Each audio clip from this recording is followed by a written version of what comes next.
saya mulai belajar menekuni dunia teori itu ini ketika nemu teori dekonstruksi. Teori dekonstruksi.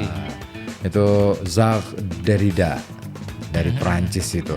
Nah, dia dalam konsep filsafatnya dia mencoba membongkar yang namanya logosentrisme.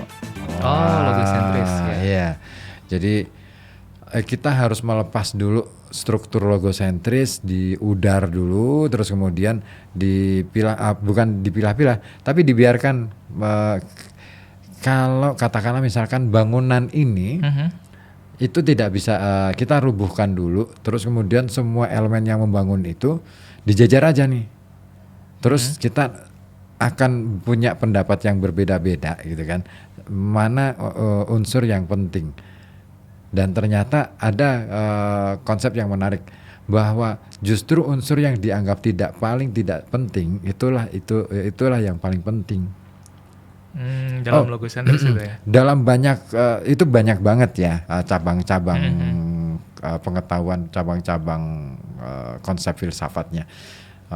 Kalau dijelaskan ini bisa jadi kuliah 1 semester, 2 semester nih. Iya, saya mempelajari dekonstruksi aja butuh waktu sampai berapa tahun ya, baru bisa memahami. Itu pun masih dalam tahap memahami beberapa konsep saja, belum sampai keseluruhan. Ada beberapa yang bisa saya operasionalkan, ada beberapa yang saya masih harus mempelajarinya. Wah, itu seru tuh. seru banget sebenarnya. Tapi memang mendalami atau menyemplung ke kubangan ilmu itu juga menarik ya. Ketika kita sudah nyemplung itu kadang-kadang jadi tenggelam gitu, semakin dalam. Dan yang lebih ngeri lagi adalah ketika kita katakanlah saya misalnya, oke, saya sedang mempelajari konsep dekonstruksi waktu itu sampai akhirnya apa yang saya tulis, apa yang saya bikin, katakanlah konsep-konsep apa, misalkan bikin konten dan lain sebagainya, itu terpengaruh dari konsep-konsepnya dekonstruksi yang saya pelajari. Iya. Karena pada saat itu lagi fokus di situ. Memperhatikan dekonstruksi itu ya, jadi ngaruh juga akhirnya. Iya, ngefek banget tuh. Jadi misalkan saya bikin cerpen tuh, oke, saya mainkan oposisi biner, operasional oposisi biner. Jadi sebenarnya di dunia itu nggak ada sesuatu yang saling berlawanan, yang ada adalah pasang-pasangan, gitu. Baik itu pasangannya adalah jahat, nah, terus kemudian turunannya apalagi dan lain sebagainya. Wah, itu seru tuh. Nah, itu ngefek ternyata. Ketika saya bikin cerpen juga begitu. Iya, makanya kadang-kadang kita bisa melihat juga ya para ahli atau para tokoh itu di era tahun berapa atau di masa tahun berapa karya dia itu ya hasilnya seperti apa. Terus setelah itu tahun berapa dia pergumulannya dengan siapa itu nanti karyanya beda lagi gitu. Bahkan para pakar itu juga atau yang mengeluarkan teori-teori bahkan kadang merevisi teorinya sendiri kadang-kadang. Oh ya. Bahkan mereka ada kok yang akhirnya menggugurkan teorinya sendiri. Ada banyak yang seperti itu. Tapi saya pernah nih ketemu satu cerita tentang kawan saya itu pernah kan pergi ke Jepang, ketemu dengan seorang ahli matematika. Orangnya matematikawan tulen. Jadi katakanlah dia dinding rumahnya ada papan-papan tulis yang ditulis yang dipasang di sana selain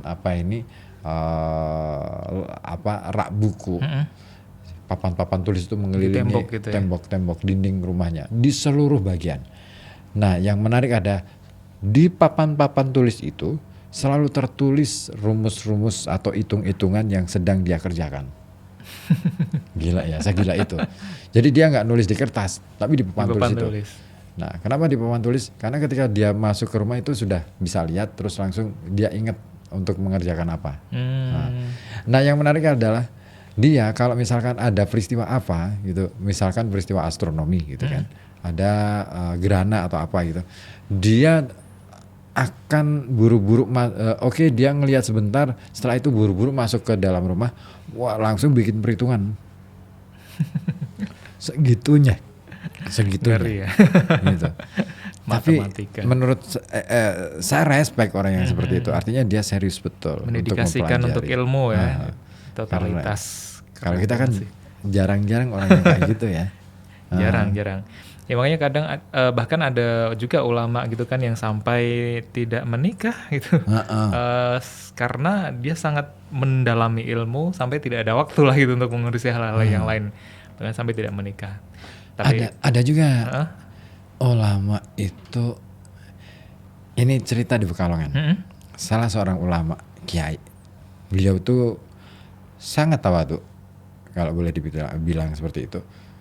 Rumahnya itu tidak ada koran, tidak ada televisi, tidak ada radio, tidak ada media apapun yang bisa mengabarkan ini ya, berita-berita dari luar. Beliau hanya tekun membaca kitab kuning.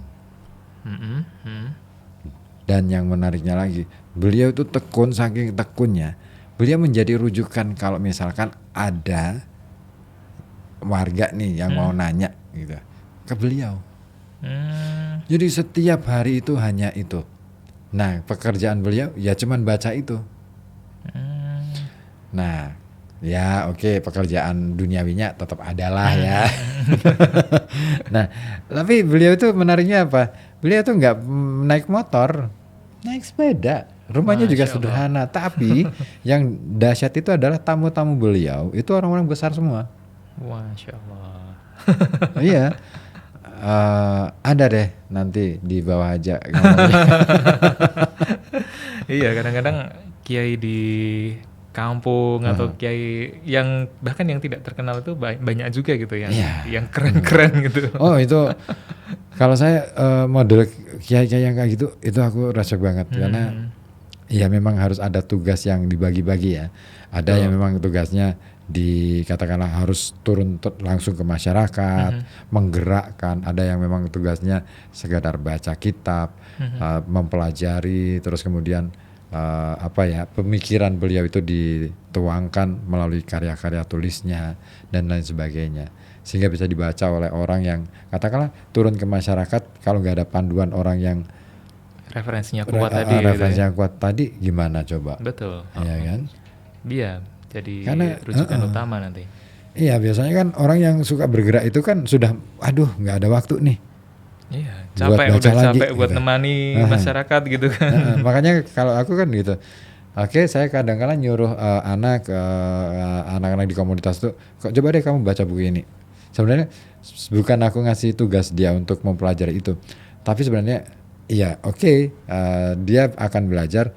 Tapi sebenarnya itu akan meringankan saya ketika saya mau belajar tentang buku itu tadi gitu loh. Tapi nggak sempat deh.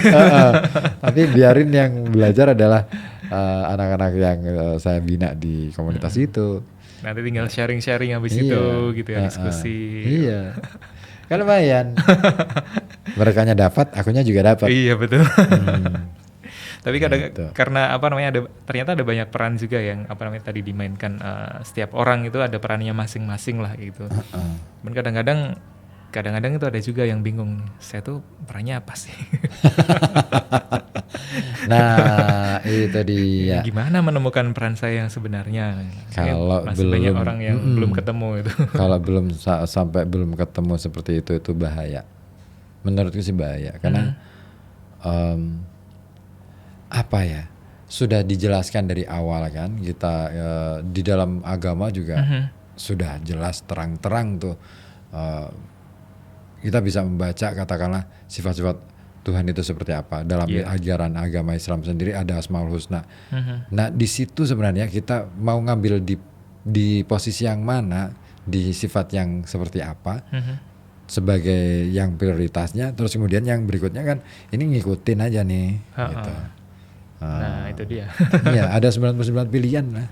Kalau boleh dibilang itu adalah pilihan. Ya kan? 99 pilihan yang bisa kita jadikan pegangan minimal untuk membuktikan bahwa atau bukan membuktikan tapi lebih ke kita berkomitmen untuk melaksanakan salah satu di antara itu.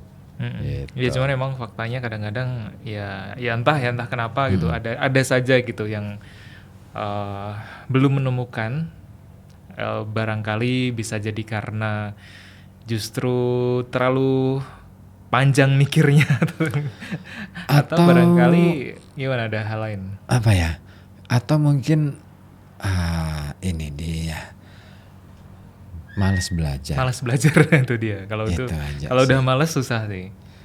Karena hakikat hidup itu kan sebenarnya belajar. Nggak ada capaian yang sebenarnya capaian.